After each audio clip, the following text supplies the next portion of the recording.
শহরের ভিতরে পরিত্যক্ত জুট মিলের ভেতরটা আজ ঘুটঘুটে অন্ধকার। ভ্যাপসা গন্ধ আর পুরোনো মেশিনে জং ধরা স্তূপের মাঝে একটা চেয়ারে হাত পা বাঁধা অবস্থায় বসে আছে এমপি জহিরুল হকের ডান হাত বলে পরিচিত টাইগার শরীফ। শফিকের পুরো শরীর রক্তে ভেজা, তার বাম হাতের 3টি আঙুল নেই। মেজর এক কোণে একটা ধারালো কাঁচি পড়ে আছে, যার ডগায় এখনো টাটকা রক্ত লেগে আছে। অন্ধকারের ভেতর থেকে বুটের শব্দ এগিয়ে আসে, ধীর স্থির ছন্দময় সেই শব্দ, যেন কোনো শিকারী তার শিকারের দিকে এগিয়ে যাচ্ছে। শফিক ঝাপসা চোখের সামনে তাকাতে চেষ্টা করে। আবছা আলোয় সে দেখতে পায় একটা অবয়ব, পরনে লম্বা কালো কোট, মুখে একটা সাদা থিয়েটার মাস্ক, যাতে হাসির চিহ্ন আঁকা। এই শেখ লোক যাকে মাফিয়া জগৎ চেনে স্পাইডার কিং নামে। কে তুমি? আমি এখানে কেন? আমি তোমাকে চিনি না। কার লোক তুমি? কার এত সাহস যে এমপির লোকের গায়ে হাত দেয়? স্পাইডার কিং কোনো উত্তর দেয় না। সে টেবিলের ওপর রাখা একটি ট্রলি টেনে শফিকের সামনে নিয়ে আসে। ট্রলিতে সাজানো আছে বিভিন্ন ধরনের সার্জিক্যাল যন্ত্রপাতি। সে একটা ছোট স্ক্যালপেল হাতে নেয়। আলোর প্রতিফলনে সেটি ঝিলিক দিয়ে ওঠে। মানুষ যখন মারা যায় শফিক, তখন তার পদমর্যাদা বা কার লোক সেটা ম্যাটার করে না, শুধু ম্যাটার করে তার পাপের বোঝা কতটা ভারী। আজ আমি তোর সেই বোঝাটা একটু হালকা করব। কণ্ঠস্বরটি যাত্রিকভাবে পরিবর্তন শোনা যায়, কথাগুলো যেন কবরের ভেতর থেকে উঠে আসছে। সে ধীরে ধীরে শফিকের ডান কানের কাছে মুখ নিয়ে যায়, তারপর বলে, তোদের সেই রাতের কথা মনে আছে, যখন এক সৎ এসপির বাড়িতে তোরা আগুন লাগিয়েছিলি? দাউ দাউ করে জ্বলছিল ঘরটা। ভেতর থেকে একজন মা আর বাবা চিৎকার করে তাদের সন্তানকে বাঁচানোর আকুতি জানাচ্ছিল, আর তুই বাইরে দাঁড়িয়ে বিড়ি ফুঁকছিলি, মনে পড়ে? শফিকের চোখ বড় বড় হয়ে যায়, আতঙ্কে তার কণ্ঠস্বর বুঝে আসে। তুমি তুমি কে? পুলিশ? স্পাইডার কিং হাসে, সেই হাসি মাস্কের আড়ালে বিভৎস শোনায়। সে হঠাৎ করে শফিকের কানের লতিতে স্ক্যালপেনের চির ফেলে। শফিক গগনবিদারী চিৎকার দিয়ে ওঠে। আহো, মরে গেলাম। কে আছো? বাঁচাও। চিৎকার কর, আরও জোরে। ওই রাতে আমার মাও এভাবে চিৎকার করেছিল, কিন্তু তোরা দয়া দেখাসনি। আজ আমি তোকে দয়া দেখাবো, তবে সেটা মৃত্যুর মাধ্যমে।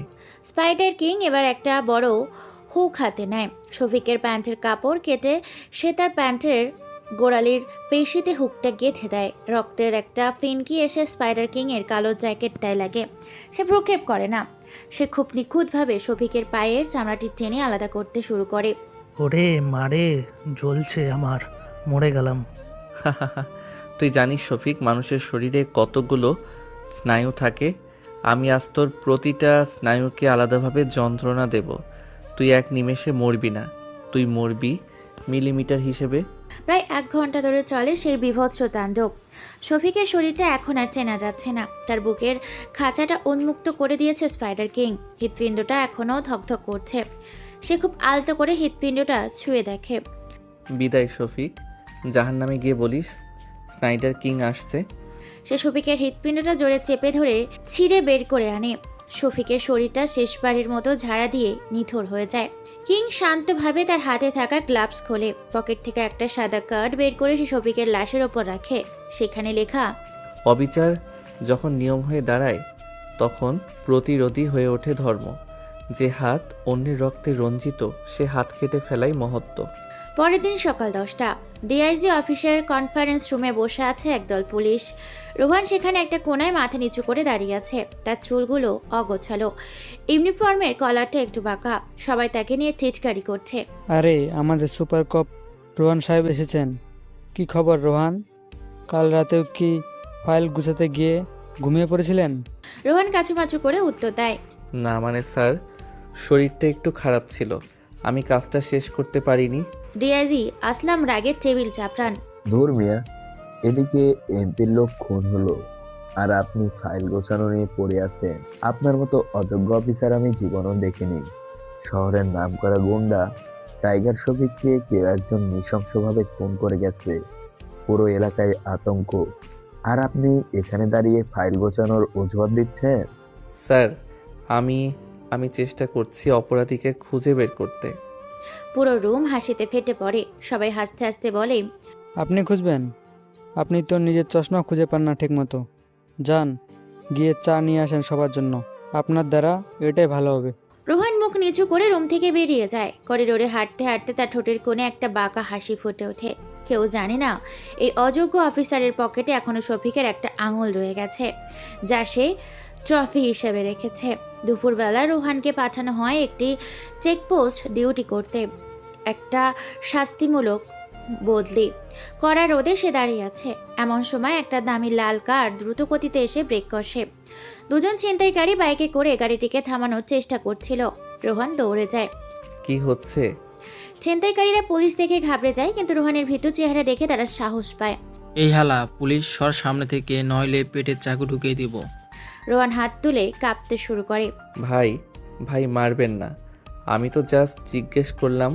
ছিনতাইকারীরা বিদ্রুপের হাসি হেসে যখন গাড়ির ভেতর হাত বাড়ায়, রোহান সুযোগ বুঝে একজনের কবজিতে এমনভাবে চাপ দেয় যে হাড় ভাঙার শব্দ হয়, কিন্তু সে এমন ভাব করে যেন সে পড়ে গিয়ে তাকে ধাক্কা দিয়েছে। ছিনতাইকারীরা ভয় পেয়ে সেখান থেকে পালিয়ে যায়।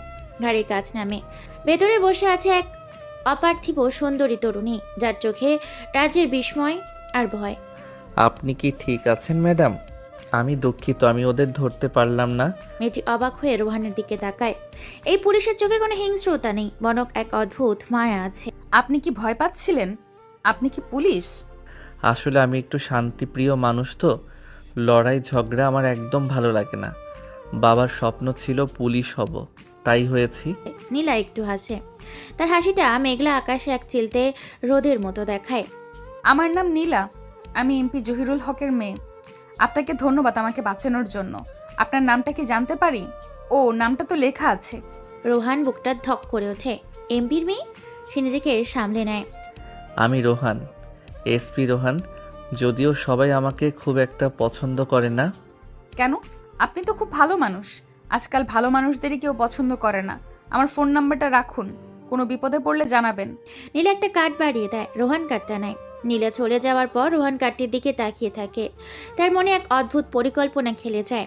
নীলা, তুমি জানো না তোমার বাবা কি পাপ করেছে? সেই পাপের শাস্তি তোমাকে দিয়ে শুরু করলে কেমন হয়? না, তোমাকে আমি ভালোবাসার মরণ ফাঁদে ফেলবো, তারপর তোমার সামনেই তোমার বাবাকে নরক দেখাবো। রোহান বিড়বিড় করে কথাগুলো বলে আর তার হাতের মুঠোয় কাঠটা দুমড়ে মুচড়ে ফেলে। তার চোখ আবার সেই ভয়ঙ্কর লাল রং ধারণ করে। সে এখন আর এমপি রোহান নয়, সে এখন শিকারে বের হওয়া স্পাইডার কিং। শহর যখন অন্ধকারে ডুবতে শুরু করে, রোহান তার আস্তানায় ফিরে যায়। আস্তানাটি মাটির নিচে এক গোপন কুঠুরি। চারিদিকে অসংখ্য মনিটর স্ক্রিন, যেখানে এমপির বাড়ির প্রতিটা কোণার সিসিটিভি ফুটেজ দেখা যাচ্ছে। সে নীলার ছবির ওপর বড় কোণে স্ক্রিনে আনে। তোমার বাবার পাপের প্রায়শ্চিত্ত হবে নীলা, আর সেটা হবে খুব বীভৎসভাবে। সে একটা বড় ছোরা নিয়ে নীলের ছবির ওপর দেওয়ালে গেঁথে দেয়, রক্তের মতো লাল রং দিয়ে। দেওয়ালে লেখা মিশন 1 শুরু। শহরের বাতাসে এক বারুদের চেয়ে বেশি আতঙ্কের গন্ধে। টাইগার শফিকের সেই বীভৎস মৃত্যুর খবর দাবালনের মতো ছড়িয়ে পড়েছে আন্ডারওয়ার্ল্ডে। এমপি জহিরুল হকের ড্রয়িং রুমে আজ থমথমে পরিবেশ বিরাজ করছে। দামি সোফায় এমপি জহিরুল ঘন ঘন কপাল মুছছেন। তার সামনে দাঁড়িয়ে আছে শহরের বড় বড় সব গ্যাংস্টার আর দুর্নীতিবাজ পুলিশ অফিসাররা। আমার সবচেয়ে বিশ্বস্ত লোকটাকে কষায়ের মতন কেটে রেখে গেল, আর আপনারা কেউ টেরও পেলেন না? এই শহর কি মগের মূল্য পেয়েছে? ডিআইজি আসলাম আমতা আমতা করে সামনে এগিয়ে আসে। স্যার, খুনি খুব প্রফেশনাল। কোনো আঙ্গুলের ছাপ নেই, কোনো সিসিটিভি ফুটেজ নেই, শুধু এই অদ্ভুত নোটটা রেখে গেছে। লাইট কিং নামটা আগে কখনো শুনিনি। আমি কোনো অজুহাত শুনতে চাই না আসলাম সাহেব। এই স্নাইডার কিংকে আমার চাই, জ্যান্ত হোক বা মরা। সে আমার সাম্রাজ্যে হাত দিয়েছে, এর মাসুল তাকে দিতেই হবে। ঠিক সেই মুহূর্তে দরজার আড়ালে মাথা নিচু করে ফাইল হাতে দাঁড়িয়ে থাকে রোহান। তার ঠোঁটের কোণে এক অদৃশ্য তাচ্ছিল্যের হাসি। সে ভেতরে প্রবেশ করে কাচুমাচু ভঙ্গিতে। স্যার, ওই মানে শফিক সাহেবের লাশের পোস্টমর্টেম রিপোর্টটা এনেছি। ডিআইজি আসলাম রেগে ফেটে পড়েন। আবার আপনি? যেখানে বাঘে মহিষে এক ঘাটে জল খাচ্ছে, সেখানে আপনি এই ফালতু রিপোর্ট নিয়ে এসেছেন? বের হন এখান থেকে। কিন্তু এমপি জহিরুল হঠাৎ থামিয়ে দেন। তার মাথায় একটা ধূর্ত বুদ্ধি খেলে যায়। দাঁড়ান আসলাম সাহেব, এই যে রোহান সাহেব, আপনার মুখটা কেমন চেনা চেনা লাগছে। যাই হোক, আপনি তো খুব শান্ত আর সৎ অফিসার হিসেবে পরিচিত, তাই না? এই কেসটা আমি আপনাকে দিচ্ছি। আপনি এই স্নাইডার কিংকে খুঁজে বের করবেন। পুরো রুমে হাসির রোল পড়ে যায়। জহিরুলের উদ্দেশ্য পরিষ্কার, একজন অযোগ্য অফিসারকে দায়িত্ব দিলে তদন্ত কোনোদিন এগোবে না, আর আড়ালে তার নিজের গুন্ডারা খুনিকে খুঁজে বের করবে। কিন্তু স্যার, আমি আমি কিভাবে পারবো? আমি তো এসব ভয় পাই। আপনাকে পারতেই হবে, এটা উপর মহলের আদেশ। আজ থেকে আপনি এই স্পেশাল টাস্ক ফোর্সের ইনচার্জ। রিহান মনে মনে অট্ট হাসি দেয়। বাক্যে দেওয়া হলো নিজেকেই শিকার পাহারা দেওয়ার দায়িত্ব। শহরে এক নিরিবিলি ক্যাফে, বিকালের রোদে চারপাশে সোনালী বর্ণ ধারণ করেছে। নীলা জানালার পাশের টেবিলে বসে কফি খাচ্ছে। তার মন বারবার গতকালে সেই পুলিশ অফিসার রোহানের মুখটা ভেসে উঠছে। লোকটা অদ্ভুত। পুলিশ ইউনিফর্ম পরে কিভাবে কেউ এতটা ভীতু হতে পারে তা নীলার মাথায় ঢুকছে না। ঠিক তখনই ক্যাফেতে 3টে বকাটে ছেলে ঢোকে। তাদের চালচলন খুব একটা সুবিধার নয়। তারা সোজা নীলার টেবিলের সামনে এসে দাঁড়ায়। তারা জানে না নীলা এমপির মেয়ে, কারণ নীলা কখনো সিকিউরিটি নিয়ে ঘুরতে পছন্দ করে না। বিপদে পড়লে বাবার হেল্পও নেয়। একজন এসে বলে, কি ব্যাপার সুন্দরী, একা একা কফি খাচ্ছ কেন? আমাদের সাথে একটু আড্ডা দাও। নীলা ভুরু কুঁচকে তাকায়। সে তার বাবার পরিচয় দিয়ে এদের ভয় দেখানোর চেষ্টা করে। তোমরা কি জানো আমি কার মেয়ে? এমপি জহিরুল হকের সাথে ঝামেলা করলে তোমাদের কঙ্কালও খুঁজে পাওয়া যাবে না। ছেলেরা হো হো করে হেসে ওঠে, কারণ নীলার কথায় ওদের বিশ্বাস হয় না। তাদের একজন নীলার হাত ধরার চেষ্টা করে। নীলা চিৎকার দিয়ে ওঠে। ঠিক সেই সময় ক্যাফের দরজা ঠেলে ভেতরে ঢোকে রোহান। গায়ে ওর পুলিশের পোশাক নেই। খুব দ্রুত পায়ে নীলার কাছে এগিয়ে আসে। আপনারা কি করছেন? ওনাকে ছেড়ে দিন। ওই কে রে তুই? আমি পুলিশ অফিসার, আপনাদের থানায় নিয়ে যাব। রোহানের কথা শুনে বকাটেগুলো একে অপরের দিকে তাকায়। তারপর একজন রোহানের কলার চেপে ধরে। ওরে বাবা, পুলিশ এসছে আমাদের ধরতে। এই তোর পিস্তল কই? নাকি বাসায় রেখে এসছিস? বকাটে ছেলেটা রোহানের মুখে একটা সপাটে চড় মারে। রোহান ছিটকে পড়ে টেবিলের ওপর। নীলা অবাক হয়ে দেখছে একজন পুলিশ অফিসারের পেয়ে মার খাচ্ছে, অথচ কোমরে পিস্তল আছে। দয়া করে মারবেন না, আমি শুধু ডিউটি করছি, ওনাকে যেতে দিন। রোহান কাকুতি মিনতি করছে। বকাটেগুলো এবার রোহানকে লাথি মারতে শুরু করে। রোহান গুটিসুটি মেরে মেঝেতে পড়ে আছে। তার নাক দিয়ে রক্ত গড়িয়ে পড়ছে। নীলা সহ্য করতে না পেরে চিৎকার করে, থামুন আপনারা, ওকে মারছেন কেন? আমি এক্ষুনি বাবাকে কল দিব। বিশ্বাস হচ্ছে না আমি কে? ওকে ছেড়ে দে। বকাটেগুলো রোহানকে আরও কয়েকটা লাথি দিয়ে নীলার দিকে এগোয়, কিন্তু রোহান মেঝেতে পড়ে থাকা অবস্থায় নিচ থেকে একজনের পা জড়িয়ে ধরে। না নীলা ম্যাম, আপনি চলে যান। আমি মরলে মরবো, কিন্তু আপনি আমার সামনে বিপদগ্রস্ত হবেন না। বকাটে ছেলেটার আগে অন্ধ হয়ে পকেট থেকে একটা সুইচ রিচার বের করে রোহানের হাতে একটা পোঁচ দেয়। ফিনকি দিয়ে রক্ত বের হয়, কিন্তু রোহান হাত ছাড়ে না। সে দাঁতের তাজ চেপে লোকটার পা ধরে টেনে রাখে। ক্যাফের অন্য লোকজন ভয়ে পিছিয়ে যায়। হঠাৎ বাইরে পুলিশের সাইরেন শোনা যায়। বকাটেগুলো ভয় পেয়ে যায়। তারা রোহানকে ধাক্কা দিয়ে ফেলে দ্রুত পিছনের দরজা দিয়ে পালিয়ে যায়। নীলা দৌড়ে এসে রোহানের পাশে বসে। সে নিজের ওড়না ছিঁড়ে রোহানের হাতের ক্ষত জায়গা বাঁধতে থাকে। তার চোখে জল এসেছে। সে ভাবতেও পারেনি এই অপদার্থ লোকটা তাকে বাঁচানোর জন্য নিজের জীবন বাঁচিয়ে রাখবে। আপনি এত বোকা কেন? আপনার কাছে অস্ত্র আছে, তবু আপনি মার খেলেন কেন? রোহান খুব কষ্ট করে হাসার চেষ্টা করে। তার ঠাটুর খোঁটিন ফেটে রক্ত ঝরছে। আমি আসলে লড়তে জানি না নীলা ম্যাম, আমি শুধু জানি আমার সামনে কোনো মেয়ের অপমান হতে দেওয়া যাবে না। আমি খুব সাধারণ একজন মানুষ, ইউনিফর্মটা আমার গায়ে বড় বেশি ভারী লাগে। নীলার মনে এক অদ্ভুত আবেগের সৃষ্টি হয়। সে রোহানকে ধরে তুলতে সাহায্য করে। আপনি আজ আমার বাড়িতে যাবেন। আমার বাবা আপনাকে পুরস্কৃত করবে। আপনি আমার জীবন বাঁচিয়েছেন। রোহান মাথা নাড়ে। সে খুব বিনীতভাবে নীলার প্রস্তাব প্রত্যাখ্যান করে। না ম্যাম, আপনার বাবা বড় মানুষ, আমি সেখানে যাওয়ার যোগ্য নই। আমি বরং হাসপাতালে যাই। আপনি সাবধানে বাড়ি যান, আর পারলে সিকিউরিটি রাখবেন। এসব ভালো লাগে না। আচ্ছা, আমার ফোর্স চলে এসেছে, যাই আমি। রোহান টলতে টলতে ক্যাফে থেকে বেরিয়ে যায়। নীলা অপলক দৃষ্টিতে তার দিকে তাকিয়ে থাকে। রাত গভীর হলে রোহানের রূপ বদলে যায়। আজ তার নিশানার এমপির গ্যাংয়ের দ্বিতীয় গুরুত্বপূর্ণ ব্যক্তি সাপুরে কালাম। কালাম বিখ্যাত তার বিষাক্ত সাপের থাবা আর ড্রাগ ব্যবসার জন্য। শহরের বাহিরে তার গোপন আস্তানায় তখন মদের আসর বসেছে। রোহান আজ পুরো কালো কমান্ডো ড্রেস পরেছে, মুখে সেই পৈশাচিক হাসির মাস্ক। সে আস্তানার পেছনের দেয়াল টপকে ভেতরে ঢোকে। তার হাতে আজ আছে বিশেষ বন্দুক, আরও আছে একটা বিশেষ ধরনের তারের ফাঁস আর একটা ছোট্ট ড্রিল মেশিন। সে সাইলেন্সার লাগানো পিস্তল দিয়ে বাইরে দাঁড়িয়ে থাকা দুজন গার্ডকে এক নিমেষে খতম করে। তাদের খুলি উড়ে যায়, কিন্তু কোনো শব্দ হয় না। রোহান ভেতরে ঢোকে বিড়ালের মতো নিঃশব্দে। কালাম তখন একটা সাপের সাথে খেলছিল। তোর সাপগুলো কি খুব বিষাক্ত রে কালাম? কিন্তু আমার কাছে এমন বিষ আছে যা তোকে তিলে তিলে শেষ করবে। কালাম চমকে ওঠে, পিস্তল বের করার চেষ্টা করে, কিন্তু তার আগে একটা ধারালো তার এসে তার কবজি পেঁচিয়ে ধরে। রোহান এক টানে কালামের কবজিটা আলাদা করে দেয়। ফেনকে দিয়ে রক্ত ছুটে যায় সাপের খাঁচার ওপর। আহ, কে তুই? এখানে কি চাস? ছাড় আমাকে, অনেক যন্ত্রণা হচ্ছে। তাকিয়ে দেখ কি সুন্দর লাল রং। দেখ কালাম, তোর রক্ত দেখে তোর সাপগুলোও আজ ভয় পাচ্ছে। আর আমাকে চিনলি না?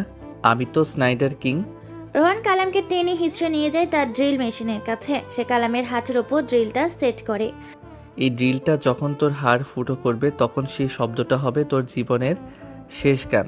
রোহান ড্রিল মেশিনটা চালু করে। ঘন ঘর শব্দে কালামের হাঁটুর মালাই চাকি গুঁড়ো গুঁড়ো হতে থাকে। কালামের চিৎকার দেওয়ালের ধাক্কা খেয়ে ফিরে আসে। রোহান খুব শান্তভাবে কালামের চোখের মনে দুটো একটা চিমটি দিয়ে উপড়ে ফেলে। অন্ধ হয়ে মরা অনেক ভালো কালাম, কারণ নরকের দৃশ্য তুই সহ্য করতে পারবি না। কালামের শরীরটা যখন নিথর হয়ে যায়, রোহান একটা কাচের জারে কালামের চোখ দুটো ভরে নেয়। সে রাছের পাশে নতুন একটা চিরকুট রাখে। অন্ধ চোখ দিয়ে যখন পাপ দেখা বন্ধ হয় না, তখন সেই চোখ উপড়ে ফেলাই শ্রেয়। মৃত্যু তোমার মুক্তি নয়, মৃত্যু তোমার দণ্ড। পরদিন সকালে এমপি অফিসে হুলস্থুল পড়ে যায়। সাপুরে কালামের বিধ্বস্ত খুনের ছবি দেখে ডিআইজি আসলামের হাত থেকে কপির কাবি পড়ে যায়।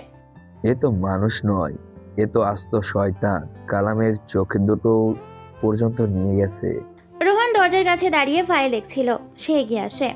স্যার, আমি খুব ভয়ে আছি। এই স্নাইডার কিং তো আমাদের সবাইকে মেরে ফেলবে। আমি মনে হয় এই কেসটা ছেড়ে দেব স্যার। চুপ করুন গর্ধব, আপনি ইনচার্জ, আপনি কাজ করবেন। আর শোনো, এমপি সাহেব খুব রেগে আছেন। তিনি আজ রাতে একটা বড় অপারেশন চালাবেন ভাবছে। আপনি শুধু আমাদের ব্যাকআপ দিবেন। রোহান মাথা নিচু করে দাঁড়িয়ে থাকে, কিন্তু তার মনের ভেতর শয়তানি বুদ্ধি ঘুরছে। সে জানে জহিরুল হক আজ রাতে নিজের বাহিনীকে নামাবে, আর এটাই হবে তার জন্য সেরা সুযোগ। অফিস থেকে বেরিয়ে এসে নীলাকে ফোন করে। হ্যালো নীলা ম্যাম, আজ রাতে ঘর থেকে বের হবেন না প্লিজ। পরিস্থিতি ভালো নয়।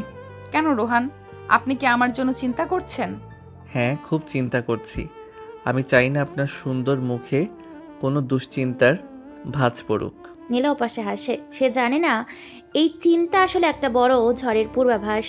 শহরের রাজপথে রাতের নিস্তব্ধতা নেমেছে, তবে এমপি জহিরুল হকের বিলাসবহুল ভিলার ভেতর অশান্তির আগুন জ্বলছে। সাপুরে কালামের বিধ্বস্ত মৃত্যু আর তার চোখ উপড়ে নেওয়ার ঘটনা আন্ডারওয়ার্ল্ডের হাড় হিম করে দিয়েছে। জহিরুল হক ড্রয়িং রুমের পায়চারি করছে। তার হাতে একটি দামি চুরুট, যা থেকে অনবরত ধোঁয়া বেরোচ্ছে। তার সামনে মাথা নিচু করে বসে আছে কসাই বাড়ি এমপি টর্চার ছেলের ইনচার্জ। বাড়ি কালামের মতন লোক, যার সাথে সব সময় 20 জন সশস্ত্র বডিগার্ড থাকে, তাকে এই স্নাইডার কিং তুলে নিয়ে গেল আর কেউ টেরও পেল না। তোরা কি সবাই চুরি করে বসে আছিস? স্যার, লোকটা কোনো মানুষ না। সে যেন বাতাস হয়ে আসে আর তুফান হয়ে বেরিয়ে যায়। কলাম ভাই আর বডিগার্ডদের যেভাবে মারা হয়েছে তাতে মনে হচ্ছে কোনো এক্সপার্ট স্নাইপার বা কমান্ডো এই কাজ করেছে। আমাকে জ্ঞান দিবি না বাড়ি। ওই বোকাশোকা এমপি রোহানকে আমি এই কেস দিয়েছি যাতে তদন্ত আটকে থাকে, কিন্তু তোরা যদি আসল খুনিকে না ধরতে পারিস তবে তোদের সবার অবস্থাও কালামের মতন হবে। ঠিক সেই সময় নীলা ড্রয়িং রুমে প্রবেশ করে। তার পরনে হালকা বেঙ্গলি রঙের একটা কামিজ। বাবার উত্তেজিত চেহারা দেখে সে একটু থমকে দাঁড়ায়। বাবা, তুমি এত রাত পর্যন্ত জেগে কেন? শরীর খারাপ করবে তো। জহিরুল হক নিজের রাগ সামনে নিয়ে মুখে জোরপূর্বক একটা হাসি ফুটিয়ে তোলেন। তিনি তার একমাত্র মেয়েকে পৃথিবীর সবকিছুর চেয়ে বেশি ভালোবাসেন। কিছু না মা, ব্যবসার একটু ঝামেলা। তুই এখনো ঘুমাসনি কেন? আসলে একটা বন্ধুর সাথে কথা বলছিলাম।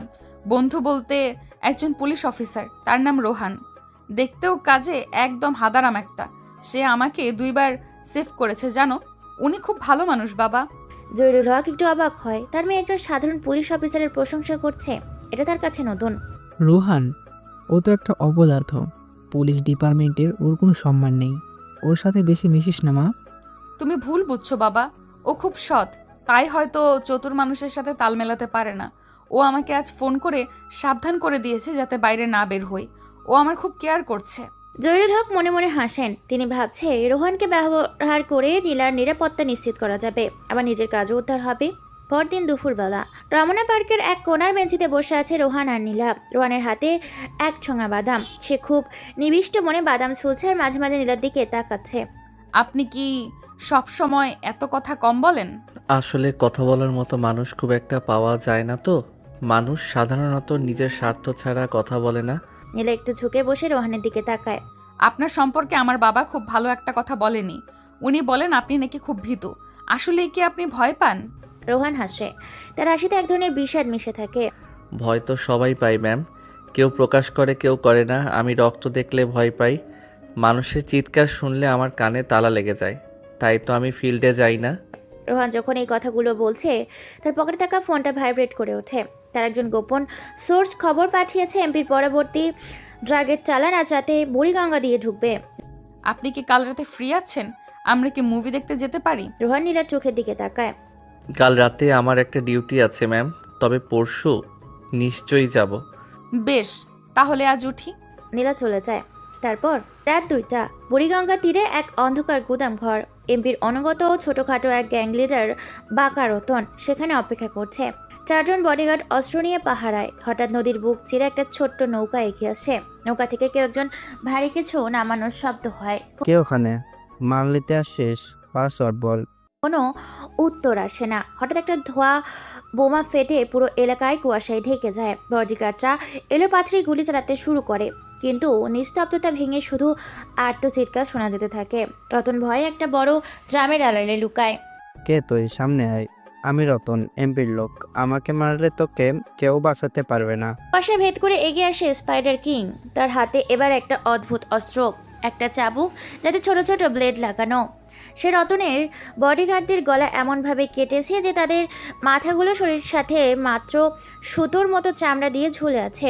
রোহান রতনের সামনে এসে দাঁড়ায়। রতন ভয়ে প্রস্রাব করে দেয়। স্পাইডার কিং, ক্ষমা করুন ভাই, আমি আপনার কি ক্ষতি করেছি? আমি তো শুধু হুকুমের গোলাম। হুকুমের গোলাম? 5 বছর আগে এক অসহায় দম্পতি যখন হাত জোর করে প্রাণ ভিক্ষা চেয়েছিল, তখন তুই তাদের গায়ে পেট্রোল ঢেলে দিয়েছিলি, মনে আছে রতন? রতন ঘামতে থাকে। সে বুঝতে পারে এই লোক সব জানে। সে দৌড়ে পালানোর চেষ্টা করে, কিন্তু রোহানের চাবুক তার পায়ে পেঁচিয়ে যায়। ব্লেডগুলো মাংসের গভীরে ঢুকে গিয়ে রতনের গোড়ালি ছিঁড়ে ফেলে। ও মা গো, পাটা শেষ হয়ে গেল। আমাকে মেরে ফেলুন ভাই, আমাকে কষ্ট দেবেন না। মরা তো অনেক সহজ রতন, আমি তোকে মরতে দেব না। তুই বেঁচে থাকবি, কিন্তু কোনোদিন নড়াচড়া করতে পারবি না। রোহান রতনের মেরুদণ্ডের হাড়ের ওপর এক বুট দিয়ে জোরে চাপ দেয়। একটা মর্মর শব্দ হয়। রতনের শরীরটা ধনুকের মতো বেঁকে যায়। সে চিৎকার করতে গিয়েও পারে না, কারণ রোহান তার মুখে একটা কাপড় গুজে দেয়। রোহান খুব ধীরে সুস্থে ভাবে রতনের জিপটা টেনে বের করে। মিথ্যা কথা আর এমপির গুণগান গাওয়ার জন্য এই জীবটা খুব দায়ী। সে চাবুকের ব্লেড দিয়ে রতনের জিপটা মূল থেকে কেটে ফেলে। রক্তে রতনের জামা ভিজে একাকার। রতন যন্ত্রণা ছটফট করতে করতে জ্ঞান হারায়। রোহান তাকে মারে না। সে চায় রতন মঙ্গু হয়ে সারা জীবন এমপির ব্যর্থতার প্রতীক হয়ে বেঁচে থাকুক। রোহান সেখানে একটা ছোট নোট ফেলে রাখে। অস্ত্র দিয়ে শরীর জেতা যায়, কিন্তু ভয় দিয়ে আত্মা জয় করা যায় না। যে জীব দিয়ে বিষ ছড়ানো হয়, সেই জীবই সর্বনাশের মূল। সকাল 10টা, ঢাকা শহরের ব্যস্ত পুলিশ সদর দপ্তর। রোহানের মুখের ওপর কতগুলো পত্রিকা ছুঁড়ে মেরে ডিআইজি অফিসার এসি রুমে বসে বিশাল ভুড়িওয়ালা ডিআইজি সাহেব চিৎকার করছে। তার সামনে মাথা নিচু করে দাঁড়িয়ে আছে এসপি রোহান। রোহানের পরনে কুচকানো ইউনিফর্ম, চুল ঠিক মতো চিরুনি দেওয়া নেই। তাকে দেখে মনে হচ্ছে সে একটু আগে ঘুম থেকে উঠে এসেছে। এইসব কি? কালকে তোমাকে বললাম পাহারা দেবে সঠিকভাবে। এমপির একটা নৌকা ভর্তি ত্রাণের মাল যাবে শহরের বাইরের নদীপথ দিয়ে। কইছিলে তুমি? পত্রিকায় কি লিখেছে দেখেছো? সরি স্যার, ঘুমিয়েছিলাম। তোমার লজ্জা করে না রোহান? তোমার নাকের নিচ দিয়ে শহরের বড় বড় ক্রিমিনালগুলো খুন হয়ে যাচ্ছে, আর তুমি বলছো কোনো ক্লু নেই। তুমি কি শুধু বেতন খাওয়ার জন্য এই চাকরিতে এসেছো? স্যার, আমি অনেক চেষ্টা করছি, কিন্তু ওই খুনি কোনো ছাপ ফেলে যাচ্ছে না। আমি আসলে বুঝতে পারছি না কি করব। রোহানের কাচুমাচু মুখ দেখে ডিআইজি আর রেগে যান। তিনি টেবিলের চাপড়ে হুঙ্কার দেন। তোমার মতো অপদার্থকে কেন যে এসপি বানানো হলো আমার বোধগম্য নয়। এমপি সাহেবের খাস লোকগুলোকে কাল রাতে যেভাবে মারা হয়েছে তা দেখার পর শহর জুড়ে আতঙ্ক ছড়িয়েছে। তুমি আজই এই স্লাইড কিং এর খবর বের করবে, তাহলে তোমার চাকরি থাকবে না। Get out. রোহান মাথা নিচু করে স্যালুট দেয়। সে ফাইলগুলো নিয়ে উল্টো পথে হাঁটতে গিয়ে দরজার সাথে ধাক্কা খায়। উপস্থিত অন্য পুলিশ অফিসাররা হো হো করে হেসে ওঠে। রোহান লজ্জা পাওয়ার ভান করে দ্রুত ঘর থেকে বেরিয়ে যায়। করিডোর দিয়ে হাঁটার সময় তার চোখে এক অদ্ভুত শীতলতা ফুটে ওঠে। তার মনে পড়ে 5 বছর আগের সেই রাতের কথা, যেদিন তার চোখের সামনে এমপি সাহেব তার বাবা আর তার মাকে নির্মমভাবে পুড়িয়ে মেরেছিল। কারণ রোহান তখন একজন সৎ পুলিশ অফিসার হিসাবে এমপির অবৈধ জমি দখল আটকে রেখেছিল। সেই দিনের পর থেকে সৎ রোহান মরে গেছে, জন্ম নিয়েছে এক সাইকোপ্যাথ মাফিয়া স্পাইডার কিং। থানা থেকে বেরিয়ে নিজের গাড়িতে ওঠে রোহান। ড্রাইভারকে এক পাশে সরিয়ে সে নিজেই ড্রাইভ করছে। তার ফোন বেজে ওঠে। অজানা নাম্বার থেকে ফোন আসে। বস, কাজ শেষ। এমপি রহমানের সব ড্রাগন এখন আমাদের আস্তানায়। আপনার পরবর্তী আদেশ কি? কোনো চিহ্ন রাখা চলবে না। শহরের যত ছোট গ্যাং আছে সবগুলোকে স্পাইডার কিং এর ছত্রছায়ায় নিয়ে আসো। যারা মানবে না তাদের কবর খোঁড়ো। আর শোনো, কালকের লাশটা যেন শহরের একদম মোড়ে ঝুলিয়ে দেওয়া হয়। আমি চাই মানুষ ভয় পাক। এমপি জহিরুল হকের অন্দরমহলে এক দুর্গের চেয়ে কম কিছু নয়। চারিদিকে সশস্ত্র প্রহরী, সিসিটিভি ক্যামেরা সংখ্যা বাড়িয়ে 3 গুণ হয়েছে। কিন্তু জহিরুল হকের মনের অবস্থা কমছে না। রতনের সেই কাটা জিভ আর পঙ্গু শরীরের ছবিটা তার চোখের সামনে বারবার ভেসে উঠছে। তার মনে হচ্ছে কোনো এক অদৃশ্য নেকড়ে তার চারপাশ দিয়ে ঘুরছে, সে যে কোনো সময় তার ঘাড় কামড়ে বসবে। রোহান এখন এমপি ড্রয়িং রুমে বসে আছে। তার পরনে ইস্ত্রি করা পুলিশ ইউনিফর্ম। সে খুব বিনয়ী ভঙ্গিতে চায়ে চুমুক দিচ্ছে। তার ঠিক সামনেই গম্ভীর মুখে বসে আছেন জহিরুল হক। রোহান, আমি তোমাকে এখানে কোনো কফি আড্ডার জন্য ডাকিনি। নীলার নিরাপত্তার দায়িত্ব আমি তোমাকে দিতে চাই। আজ থেকে তুমি নীলার পার্সোনাল প্রোটেকশন অফিসার হিসেবে কাজ করবে। ডিপার্টমেন্ট থেকে আমি সব ব্যবস্থা করে দিয়েছি। রোহান চায়ের কাপটা টেবিলে রাখে। তার মুখে এক রাশ দুশ্চিন্তা। স্যার, আমি তো সামান্য একজন এসপি। আমার উপর কেন এই গুরুভার দিচ্ছেন? শহরে তো অনেক চৌকস অফিসার আছে। কারণ তুমি সৎ এবং লোভহীন। বাকিরা হয়তো টাকার কাছে বিক্রি হয়ে যাবে, কিন্তু তোমাকে আমি বিশ্বাস করতে পারি। নীলার উপর যেন আজরও না লাগে। জহিরুল হকের এই কথা শুনে রোহানের ভেতরে এক পৈশাচিক হাসি উঠলে ওঠে। এই লোকটা তার বাবা মাকে পুড়িয়ে মেরেছিল। সে আজ নিজের কলিজার টুকরোকে সে হত্যাকারী হাতে তুলে দিচ্ছে। একেই বলে ভাগ্যের পরিহাস। তখনই সিঁড়ি দিয়ে নেমে আসে নীলা। তাকে আজ আকাশি রঙের কামিজে পরীর মতো লাগছে। রোহানকে দেখে তার চোখ দুটো উজ্জ্বল হয়ে যায়। বাবা, তুমি কি রোহানকে আমার বডিগার্ড বানিয়েছো? এটা তো খুব ভালো খবর। হ্যাঁ মা, এখন থেকে তুমি যেখানেই যাবে রোহান তোমার সাথে যাবে। রোহান তোমার সাথে থাকবে। তাহলে রোহান সাহেব, আজ বিকেলেই আমরা বের হচ্ছি। অনেক দিন ধরে ঢাকার বাইরে কোথাও যাওয়ার ইচ্ছে ছিল। আমরা কি মৈনট ঘাটে যেতে পারি? আপনি যেখানে বলবেন ম্যাডাম। আমার কাজই এখন আপনাকে পাহারা দেওয়া। বিকেলবেলা মৈনট ঘাটের দিকে রোহানের বাইকটা ছুটে চলেছে। পেছনে বসে আছে নীলা। সে খুব শক্ত করে রোহানের কোমর জড়িয়ে ধরেছে। বাতাসে ঝাপটায় নীলার চুলগুলো রোহানের কাঁধে এসে পড়ছে। রোহানের আনন্দিও নীলার চুলে শ্যাম্পুর ঘ্রাণ পাচ্ছে, কিন্তু তার মস্তিষ্ক তখন হিসেব করছে এমপি পরবর্তী টার্গেট কে হবে। পর্দার পাড়ে বসে সূর্যাস্ত দেখছে দুজনে। চারপাশটা বেশ নিরিবিলি। রোহান, আপনি কি কখনো কাউকে ভালোবেসেছেন? রোহান পানির দিকে তাকিয়ে থাকে। অনেকক্ষণ চুপ থেকে সে বলে, ভালোবাসা একটা বিলাসিতা ম্যাম। আমার জীবনে শুধু ঘৃণা আর রক্ত ছিল। আমার বাবা মা যখন মারা যায় তখন আমি বুঝেছিলাম পৃথিবীতে শক্তির চেয়ে বড় আর কিছু নেই। নীলার চোখে পানি চলে আসে। সে রোহানের হাতটা নিজের হাতের ওপর রাখে। আপনার অতীতটা হয়তো খুব কষ্টের ছিল, কিন্তু আমি চাই আপনার ভবিষ্যৎটা সুন্দর হোক। আমি কি পারি না আপনার সেই কষ্টগুলো ভাগ করে নিতে? রোহান নীলার দিকে তাকায়। তার চোখে ক্ষণিকের জন্য মায়া ফুটে ওঠে, কিন্তু পরক্ষণে সেটা বরফের মতো শীতল হয়ে যায়।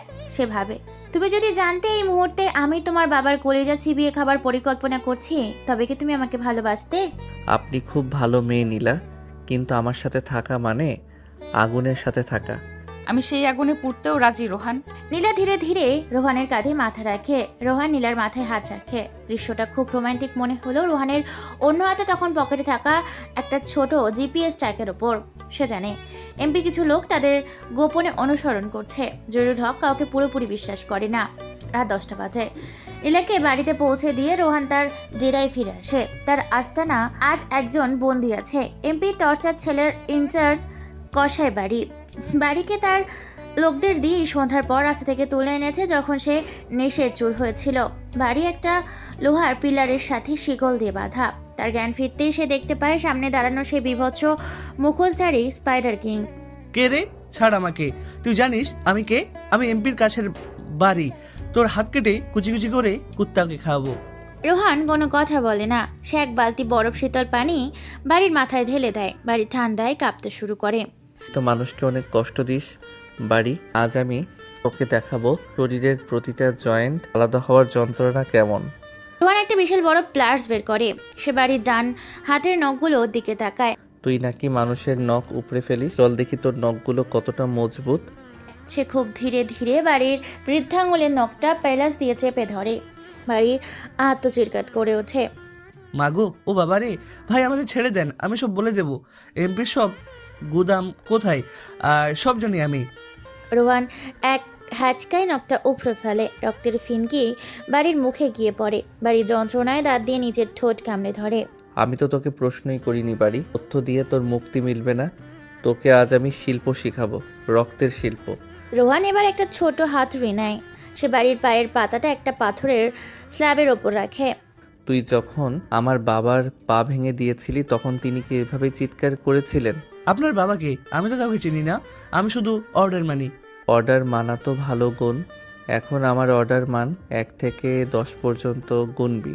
প্রতিটা সংখ্যায় আমি একটা করে হাড় ভাঙবো। রোহান হাতুড়ি দিয়ে বাড়ির আঙুলগুলোর হাড়গুলো একটা একটা করে গুঁড়ো করতে শুরু করে। ঘরটা বাড়ির বীভৎস চিৎকারে ভরে ওঠে। বাড়ি বারবার জ্ঞান হারাচ্ছে আর রোহান ইঞ্জেকশন দিয়ে তাকে আবার জাগিয়ে তুলছে যাতে সে পুরো যন্ত্রণাটা অনুভব করতে পারে। আমাকে মেরে ফেলুন, দোহাই লাগে আপনার, আমাকে শেষ করে দিন, আমি আর সইতে পারতেছি না। রোহান শান্ত চোখে বাড়ির ছটফটানি দেখে। সে এক বোতল অ্যাসিড নিয়ে আসে। তুই নাকি মানুষের মুখ জ্বালিয়ে দিস? আজ তোর শরীরে আমি একটা ম্যাপ আঁকবো। রোহান খুব সাবধানে বাড়ির পেটের ওপর অ্যাসিড দিয়ে একটা ক্রস চিহ্ন আঁকে। ধোয়া বের হতে শুরু করে, মাংস পোড়ার গন্ধ ছড়িয়ে পড়ে। বাড়ির চোখ দুটো কোঠর থেকে বেরিয়ে আসার উপক্রম। প্রায় 3 ঘন্টা ধরে এই নরকীয় তাণ্ডব চালার পর বাড়ি যখন শেষ নিঃশ্বাস ত্যাগ করে, রোহান তার জ্যাকেটটা ছেড়ে ফেলে। সে নাশের ওপর একটা কাগজ ফেলে আসে। তাতে লেখা, যে হাত দিয়ে অন্যের ওপর জুলুম করা হয় সেই হাতই তোমার ধ্বংসের কারণ হবে। আজরাইল তোমার দরজায় কড়া নাড়ছে না, সে তোমার ভেতরেই বসে আছে। পরদিন সকালে ডিআইজি অফিসার আবার হুলস্থুল করে। বাড়ির লাশ পাওয়া গেছে এমপির বাড়ির পেছনের গেটে। এটা সরাসরি জহিরুল হককে চ্যালেঞ্জ চালানো। অফিসে ঢুকে দেখে জহিরুল হক নিজেই বসে আছে। চোখে এখন স্পষ্ট আতঙ্ক। এই স্নাইডার কিং আমার বাড়ির গেট পর্যন্ত চলে এসেছেন। আপনারা কি নাকে তেল দিয়ে ঘুমাচ্ছেন? রোহান, তুমি নীলার সাথে ছিলে, তুমি কিছু দেখোনি? স্যার, আমি তো নীলা ম্যাডামকে নিয়ে বাইরে ছিলাম। বাড়িতে কারা এসেছে আমি তো জানতে পারিনি। আমার মনে হয় আমাদের সিকিউরিটি আরও বাড়ানো দরকার। ডিআইজি সাহেব, আমি আর পারছি না। এই লোকটাকে, সে কি মানুষ নাকি যে? স্যার, আমার একটা ছোট বুদ্ধি আছে। এই স্নাইডার কিং নিশ্চয়ই খুব পাওয়ারফুল কেউ। আমরা যদি তাকে ধরার জন্য কোনো বড় বা ফাঁদ পাতি। কেমন ফাঁদ? আমরা ঘোষণা দেব যে কাল রাতে আপনার সব অবৈধ ড্রাগের চালান এক জায়গায় জড়ো করা হচ্ছে। এ নিশ্চয়ই আসবে আর সেখানে আমরা পুরো ফোর্স নিয়ে ওত পেতে থাকবো। ঠিক আছে, এটাই হবে স্নাইডার কিং এর শেষ রাত। রোহান, তুমি এই অপারেশন প্ল্যান করো। রোহান মাথা নিচু করে হাসে। তার বাধা ভাদে এমপি নিজেই পা দিচ্ছে। সে জানে কাল রাতে এমপির সব বড় মাফিয়ারা এক জায়গায় হবে আর স্পাইডার কিং এক রাতেই পুরো জগৎ পরিষ্কার করে দিবে। অফিস থেকে বেরিয়ে এসে নীলাকে ফোন করে। হ্যালো নীলা, কাল রাতে কি আপনি আমার সাথে এক জায়গায় যাবেন? আপনাকে একটা বিশেষ সারপ্রাইজ দেব। সারপ্রাইজ? কোথায়? সেটা গোপন। কাল রাত 12টায় আমি আপনাকে নিতে আসব। রোহান ফোনটা রেখে আকাশের পানে তাকায়। কাল রাতে এক হাত দিয়ে সে নীলাকে আগলে রাখবে আর অন্য হাত দিয়ে তার বাবার সাম্রাজ্য ধুলোয় মিশিয়ে দিবে। শহরের উপর কণ্ঠে এমপির বিশাল এক মাল্টি স্টোরিওড গুদামঘর। বাইরে থেকে দেখতে সাধারণ ফ্যাক্টরি মনে হলো এর ভেতরে চলে শহরের যাবতীয় পাপের লেনদেন। আজ রাতে সেখানে বসেছে এমপির ডেথ ট্রাপ বা মৃত্যুফাঁদ। রেহানের সাজানো ছক অনুযায়ী জহিরুল হক তার ব্যক্তিগত বাহিনীর সেরা 5 জন শুটারকে সেখানে পজিশন নিতে বলেছেন। সবার হাতে ভারী মেশিন গান, স্নাইপার। রোহান তার পুলিশের গাড়িতে বসে আছে। পাশে বসা নীলার চোখে আজ এক অদ্ভুত কৌশল। সে জানে না তার বাবা থেকে আজ এখানে কেন আসতে বলেছে। জহিরুল হক চেয়েছিলেন নীলা যেন নিরাপদ দূরত্বে থেকে নিজের চোখে দেখে যে তার বাবার শত্রুর পতন হচ্ছে। রোহান, এখানে এত পুলিশ কেন? আর বাবা আমাদের এই পোড়া বাড়িতে কেন আসতে বলল? রোহান নীলার দিকে তাকিয়ে ম্লান হাসে। তার হাতে রাখা ওয়াকি টকিটা মাঝে মাঝে খসখস শব্দ করছে। আজ একটা বড় নাটকের শেষ দৃশ্য নীলা। আপনার বাবা চান আপনি দেখুন তিনি কতটা শক্তিশালী। আমার কিন্তু খুব ভয় করছে রোহান, চারপাশটা কেমন জানি থমথমে। ভয় পাবেন না, আমি তো আছি। শুধু মনে রাখবেন আজ রাতে যাই হোক না কেন আপনি চোখ বন্ধ করে থাকবেন। রোহান নীলাকে গাড়িতে বসিয়ে রেখে নিচে নামে। সে ডিআইজি আসলামের কাছে যায়। আসলাম সাহেব বুলেট প্রুফ জ্যাকেট পরে অস্থিরভাবে পায়চারি করছেন। সব রেডি তো রোহান? লাইটিং এলে যেন একটা কাকটের না পায়। একদম রেডি স্যার, আমি সব গেটে সেন্সর লাগিয়ে দিয়েছি। ভেতরে ঢোকা মাত্রই রেড সিগন্যাল জ্বলবে। আসলে রোহান সব ক্যামেরায় কানেকশন নিজের মোবাইলের সাথে হ্যাক করে নিয়েছে। সে জানে এই পুলিশ ফোর্স স্পাইডার কিংকে ধরার জন্য নয়, বরং স্পাইডার কিংকে শিকার হওয়ার জন্য আজ এখানে জড়ো হয়েছে। রাত 12টা বেজে 15 মিনিট। হঠাৎ পুরো গুদাম ঘরের বিদ্যুৎ চলে যায়। জেনারেটর স্টার্ট হওয়ার আগেই অন্ধকারে বুক ছিঁড়ে একটি বিকট শব্দ হয়, যেন কোনো দানব লোহার গেট উপড়ে ফেলেছে। অ্যালার্ট, সবাই পজিশন নাও, সে এসে গেছে। অন্ধকারের ভেতর থেকে ধীর লয়ে একটা মিউজিক বাজতে শুরু করে, অপেরা মিউজিক, যা শুনলে গায়ের লোম খাড়া হয়ে যায়। জহিরুল হক গুদামের ওপর তলায় কাছের ঘর থেকে নিচে তাকাচ্ছে। তার হাতে একটা নাইট ভিশন দূরবীন। হঠাৎ শুটারটি আত্মচিৎকার করে ওঠে। তার সাথে লোকটা টর্চ মেরে দেখে শুটারের মাথায় কুলিটা একদম ধাতর, তার সাথে পেঁচিয়ে অধিক আলাদা ফেলা হয়েছে। ঘিলুগুলো মেঝেতে ছটফট করছে। অন্ধকারের ভেতর থেকে স্পাইডার কিংকের যান্ত্রিক কণ্ঠ ভেসে আসে। তোরা কি ভাবলি তোদের এই খেলনা বন্দুকগুলো দিয়ে আমাকে আটকাবি? আজ আমি তোদের জমদূত হয়ে এসেছি। রোহান তখন কৌশলে পুলিশ ফোর্স থেকে আলাদা হয়ে গেছে। সে এখন নীলার গাড়ির পেছনের দিকে। দ্রুত পোশাক পাল্টে সে তার পৈশাচিক মাস্কটা পরে নেয়। তার হাতে আজ কোনো বন্দুক নেই, আছে এক বিশাল ইলেকট্রনিক চেইনস বা কাতার। সে অন্ধকারের ভেতর দিয়ে সার্কেল গড়িতে এগোতে থাকে। এক একজন শুটারের সামনে সে আবির্ভূত হয় আর কাতার দিয়ে তাদের শরীর খণ্ড দ্বিখণ্ড করে ফেলে। রক্তের গন্ধে বাতাস ভারী হয়ে উঠছে। এক শুটার বাঁচার জন্য হামাগুড়ি দিয়ে পালাচ্ছিল। স্পাইডার কিং তার পিঠের ওপর পা দিয়ে দাঁড়ায়। কোথায় যাস? পাপের মিটার তো এখনো ফুল হয়নি। স্পাইডার কিং কাতারটা চালু করে। বিকট শব্দে কতরটা শুটারের পিঠের মেরুদণ্ডে ছিঁড়ে দেয়। হাড় আর মাংস আলাদা হয়ে যাওয়ায় সেই বিভৎস শব্দে গুদাম ঘর কেঁপে ওঠে। আমাকে ছেড়ে দিন, আমার ছোট বাচ্চা আছে, দয়া করুন। দয়া? এই শব্দটা তোরা অভিধান থেকে মুছে ফেলেছিস, সেটা আজ আমার কাছে খুঁজছিস? স্পাইডার কিং লোকটার মুখটায় 2 ফালি করে কেটে দেয়। জহিরুল হক ওপর থেকে দেখছেন তার সেরা শুটাররা একে একে স্রেফ কষায়ের মাংসের মতো কাটা পড়ছে। তিনি ভয়ে কাঁপতে কাঁপতে ডিআইজিকে কল করেন। আসলাম, কোথায় আপনারা? সে তো সবাইকে মেরে ফেলেছে, গুলি করুন ওকে। স্যার, আমরা কাউকে দেখতে পাচ্ছি না, সে বাতাসের মতো ঘুরছে। আমাদের অর্ধেক ফোর্স খতম হয়ে গেছে। ঠিক সেই মুহূর্তে স্পাইডার কিং গুদামের মেন সুইচে একটা বিস্ফোরণ ঘটায়। আগুনের হলকায় চারপাশে আলোকিত হয়ে ওঠে। নীলা গাড়ি থেকে নেমে আসে। সে ভয়ে চিৎকার করতে থাকে। রোহান, রোহান আপনি কোথায়? বাবা? স্পাইডার কিং নীলার সামনে এসে দাঁড়ায়। আগুনের আলোয় তার মাস্কটা রক্তে ভেসে যাচ্ছে। নীলা ভয়ে পাথর হয়ে যায়। সে কোনোদিন এত ভয়ঙ্কর দৃশ্য দেখেনি। পায়ের কাছে মানুষের কাটা মুন্ডু পড়ে আছে। তুমি কি সেই লোক? কেন করছো এসব আমার বাবার সাথে? স্পাইডার কিং কোনো কথা বলে না। সে নীলার দিকে এক পা করে এগিয়ে যায়। তার হাতে সেই রক্তমাখা কতার। নীলা চোখ বন্ধ করে ফেলে, কিন্তু স্পাইডার কিং নীলার ক্ষতি করে না। সে খুব ধীর গলায় বলে। হঠাৎ একটা পুলিশ ভ্যান সাইরেন বাজে সেদিকে আসতে শুরু করে। স্পাইডার কিং পলক ফেলার আগেই অন্ধকারে ছায়ায় মিলিয়ে যায়। 10 মিনিট পর রোহান সাধারণ পোশাকে হন্তদন্ত হয়ে নীলার কাছে ছুটে আসে। তার কপালে সামান্য ঘাম, সাথে হাঁটা গোটানো। নীলা রোহানকে জড়িয়ে ধরে দুঃখে কেঁদে ওঠে। নীলা, আপনি ঠিক আছেন? আমি আপনাকে কত খুঁজলাম। রোহান, ও এখানে ছিল। এই শয়তানটা আমার সামনে ছিল। ও সবাইকে খুব বাজেভাবে মারছে। এত রক্ত আমি আগে কখনো দেখিনি। রোহান নীলাকে শান্ত করার ভান করে তার পিঠে হাত বুলায়। দৃষ্টি গুদামের ওপর তলার দিকে, যেখানে জহিরুল হক বিধ্বস্ত অবস্থায় বসে আছেন। আজ রাতে জহিরুল হকের পুরো সশস্ত্র বাহিনী শেষ। পরদিন সকালে গুদাম ঘরের মেঝেতে লাশের স্তূপের মাঝে একটি বড় ব্যানার দেখা যায়। রক্ত দিয়ে সেখানে লেখা, যখন বিচারক নিজেই অপরাধী হয় তখন জল্লাদকে ঈশ্বরের দায়িত্ব নিতে হয়। খেলা মাত্র শুরু হলো। ডিআইজি আসলাম আর বড় কর্মকর্তা রোহানের দিকে তাকায়। রোহান তখন এক কোণায় দাঁড়িয়ে বমি করার ভান করছে। এসপি রোহান, আপনি তো সেখানে ছিলেন, আপনি কেন কিছু করলেন না? স্যার আমি নীলা ম্যাডামকে বাঁচাতে ব্যস্ত ছিলাম। ওই দৃশ্য দেখার পর আমার হার্ট অ্যাটাক হওয়ার দশা হয়েছিল। আমি খুব ভীতু মানুষ স্যার, আমাকে সব অপারেশনে আর নেবেন না। ডিআইজি আসলাম রেগে গজগজ করতে করতে চলে যায়। নুরুল হক এখন বুঝতে পারছে স্পাইডার কিং কোনো সাধারণ গ্যাংস্টার নয়, এ যেন একটা অভিশাপ। রোহান তার ডেরায় ফিরে আসে, চারপাশে ওর সব লোকেরা দাঁড়িয়ে আছে। সে তার ল্যাপটপে নীলার গাড়ির ভেতরের অডিও রেকর্ডিং শুনছে। তার কান্নার শব্দ শুনে তার মনে কোনো করুণা হয় না। সে নীলার ছবির পাশে আজ জহিরুল হকের প্রধান সেনাপতির ছবিটা সরিয়ে দেয়। তোমার পালা আসছে জহিরুল, তোমাকে আমি এক নিমিষে মারবো না, তোমাকে আমি তিলে তিলে দেখাবো তোমার চারপাশটা কিভাবে শ্মশান হয়ে যায়। সে তার টেবিলের ওপর রাখা একটা ডায়েরিতে আজকের খুনের বর্ণনা লিখে নিচে সই করে। স্পাইডার কিং গুদাম ঘরে সেই নরকীয় হত্যাকাণ্ডের পর পুরো শহর যেন জীবন্ত কবরে পরিণত হয়েছে। এমপি জহিরুল হকের দাপট এখন তাসের ঘরের মতো ভেঙে পড়েছে। তার প্রধান ৭০টা এখন লাশের স্তূপ।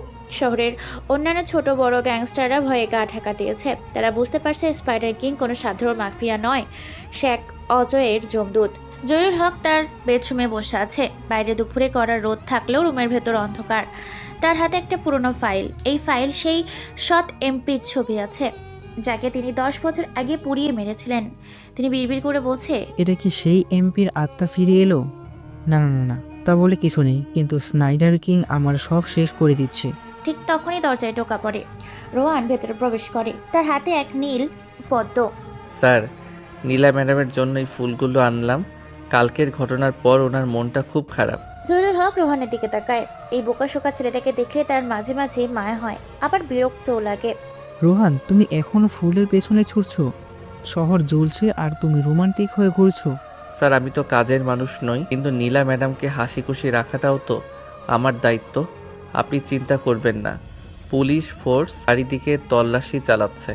রোহান নীলার রুমে যায়। নীলা জানলার ধারে বসে আকাশ দেখছে। তার চোখ এখনো সেই রাতের অন্ধকারের ছাপ, আতঙ্কের ছাপ। রোহানকে দেখে সে একটু হাসার চেষ্টা করে। আপনি এসেছেন রোহান? আমার না খুব একা লাগে, মনে হয় ওই মুখোশধারী লোকটা যে কোনো সময় এই ঘরের ভেতরে চলে আসবে। রোহান নীলার পাশে বসে তার হাতটা ধরে। নীলার আঙুলগুলো কাঁপছে। আমি থাকতে কারো সাধ্য নেই আপনার এই রুমে ঢোকার নীলা, আমি আপনার ছায়া হয়ে থাকবো। আপনি এত ভালো কেন রোহান? আমার বাবা এত ক্ষমতাশালী, অথচ বাবার পাশে থাকলে আমি নিরাপদ বোধ করি না। আপনার পাশে থাকলে মনে হয় পৃথিবীটা খুব শান্ত। রোহান নীলার চোখের দিকে তাকিয়ে এক মুহূর্তের জন্য থমকে যায়। তার মনে পড়ে তার মায়ের চোখের কথা। তার মাও ঠিক এইভাবে তার বাবার দিকে তাকিয়ে ভরসা খুঁজতেন। জহিরুল হক সেই চোখ দুটোকে আগুনের শিখায় পুড়িয়ে দিয়েছেন। রোহান নিজের হাতের মুঠো শক্ত করে ফেলে। কারণ আমি আপনাকে কখনো মিথ্যে বলি না নীলা। আপনার বাবা হয়তো অনেক কিছু লুকান, কিন্তু আমি স্বচ্ছ। রাত ঘনিয়ে আসে। রোহানের টার্গেট এমপির সবচেয়ে বড় কালামের আস্তানা, একটা ইট ভাটার ভেতরে। চারিদিকে ইটের স্তূপ আর আগুনের চিমনি থেকে বের হওয়া কালো ধোঁয়া। কালাম তার দর্শন সশস্ত্র বডিগার্ড নিয়ে সেখানে লুকিয়ে আছে। সে জানে স্পাইডার কিং তাকে খুঁজছে। এই সজাগ থাকবি সবাই, মাছে গড়লেও যেন খবর পায়। হঠাৎ ইটভাটার একটা চিমনি থেকে বিকট শব্দ হয়, যেন ভেতর থেকে কেউ ভারী কিছু দিয়ে আঘাত করছে। বডি কাটার সেদিকে দৌড়ে যায়, কিন্তু সেখানে কেউ নেই। হঠাৎ অন্ধকারের ভেতর থেকে একটা চাবুক এসে এক বডিগার্ডের পা পিছিয়ে ধরে, পিছড়ে টেনে নিয়ে যায় অন্ধকারের গর্তের ভেতর। বাঁচাও, আমাকে টেনে নিয়ে যাচ্ছে। উফ। গর্তের ভেতর থেকে হাড় ভাঙার মর্মর শব্দ আসে।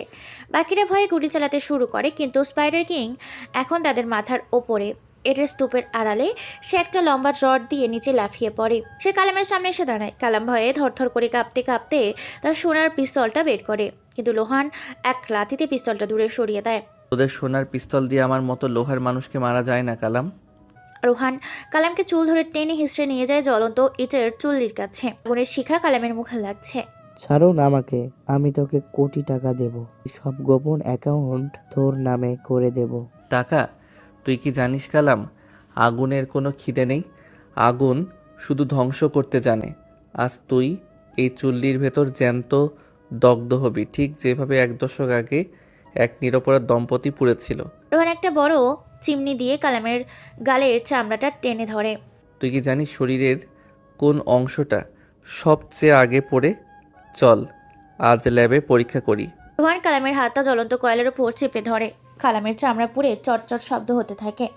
মাংস পোড়ার বিভৎস গন্ধ, বাতাস ভারী হয়ে ওঠে। কালাম যন্ত্রণায় জ্ঞান হারিয়ে ফেলে রোহান তার চোখে অ্যাসিড ঢেলে তাকে আবার জাগিয়ে তোলে। ঘুমাবি না কালাম? খেলা তো এখনো বাকি। রোহান কালামকে চুল্লির মুখে ঝুলিয়ে দেয়।